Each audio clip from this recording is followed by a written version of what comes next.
Zephyr today is a highly respected frame. The reason is simple. She can nuke tile sets with ease, she can destroy archons with immense ease. All you have to do is stay in the air. Now, this is a problem for quite a few people. So in this video, I'm going to be talking about things that players don't like about Zephyr. The main thing is staying in the air. Her passive wants you staying in the air because it gives you critical chance. You even float more. She's a bit more floaty, meaning you can stay in the air for a second or two longer than with normal frames. Beyond that, if you do use the Tailwind Augment mod, you can't be on the ground for more than 2 seconds, which means you're constantly required to be jumping over and over and over and over again. Now, this kind of playstyle just isn't for everybody. So if you play Zephyr and you don't want to be jumping, it's natural you won't like that. Now, another thing I heard is simply that the tornadoes are annoying. Now, I don't know why this would be, but the tornadoes, if you tap them, they will go widely in any direction, move around. However, if you hold them instead of tapping it, the tornadoes will stay stationary and won't move at all. This allows the damage to be propagated a lot quicker and dealt to all the enemies faster and just better. Now, I think the things people didn't like about the tornadoes was that they move. This is simply fixed by holding down the button or swapping the hold and tap one and just tapping it. Next is that her third ability, Turbulence, doesn't stop everything. Now, this is a problem for a lot of people. Frames that don't have damage reduction or frames that have damage reduction but are weak, like Embers requiring high maintenance to maintain, people don't like that. They prefer just base 90% damage reduction, 95% damage reduction, anything that allows them to survive super lazily. Zephyr has damage, I wouldn't say reduction, but almost entirely negation.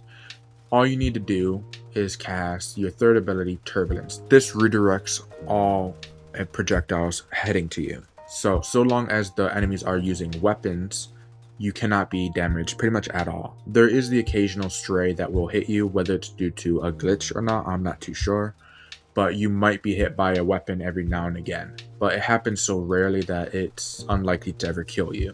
Now, the thing is, this doesn't stop everything. Regardless of the occasional stray that might hit you, you could still be pimp slapped by enemies if you get too close. You can be hit by AoE damage, and it will do the full amount of damage. It's not damage reduction. It just redirects damage, meaning that you're only immune to enemies that are firing at you. Now, the last thing I heard about her is that her nuking in the traditional sense is a bit different. It doesn't revolve around her abilities at all. You can run a negative strength build. How you could have 0% strength somehow, and you'd still be able to nuke with her just fine.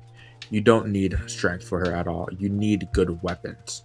Now, for players that don't have good weapons or don't like building weapons or anything like that, that is kind of annoying. Because let's say you have a good weapon. All you have to do is shoot the tornadoes, and the damage will spread to all enemies in there equally at 100% damage with the critical chances and everything combined, all that stuff. But let's say you have a weapon that just doesn't do a lot of damage, whether because you didn't build it properly or because you don't know how to build it, don't have the format, anything really, whatever the case. A weapon that doesn't do a lot of damage, you fire at the things, and then in the end, you still won't be doing a lot of damage to these enemies. In fact, you could be doing literally no damage to these enemies. Likewise, let's say you're just a melee focused player. Your melee weapons can in fact damage the tornadoes, allowing you to deal damage to the enemies within, but it won't be as efficient as just bitch slapping them in most cases. However, I would like to point out that if you do focus on slam builds instead, and you slam in middle of the tornadoes, you can do a bunch more damage and nuke all of them, because the damage will then spread to all the enemies, etc., just nuking them all. Now, that is pretty much just it. I know I rambled a bit, so I'll go through a quick recap. A lot of players don't like her because they have to be airborne. Not everybody likes that. The tornadoes can be annoying. I think this is kind of just a skill issue, to be honest, but the Turbulence, her survivability ability, just doesn't block everything. It's only works for one type of damage, which indeed can be annoying because there's environmental hazard, melee attacks, area effects. It's a whole thing. And then she's not a traditional nuker. She relies heavily on the weapons you use. This can in fact be quite annoying for quite a lot of players. I understand that. And with that being said, I think that's just about it. So let me know what you think about Zephyr, whether you love her, hate her, indifferent to her even. And Until next time.